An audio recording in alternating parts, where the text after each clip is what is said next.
সন্ধিয়া সময় প্ৰায় 7:42 মানত মৰাণ স্মাৰ্ট বজাৰৰ কাষত দীপক বেৰিয়া ঘৰত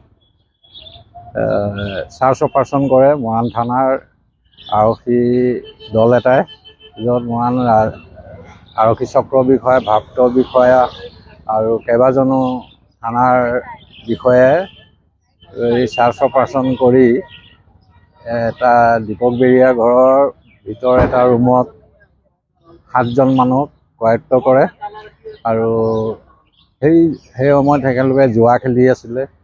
জুৱা খেলৰ পৰা প্ৰায় 54,650 টকা আৰু 8টা মোবাইল জব্দ কৰে আৰু 7জন ব্যক্তিক কৰায়ত্ব কৰি আজি জেল হাজোতলৈ প্ৰেৰণ কৰিছে।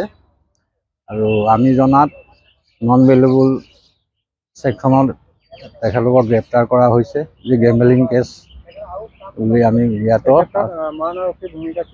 আমি মৰাণবাসী ৰাইজ আৰু মৰাণ VDBয়ে মৰাণৰ ৰাইজে সচেতন ৰাইজে সজাগ জনাইছোঁ মৰাণ আৰক্ষীক।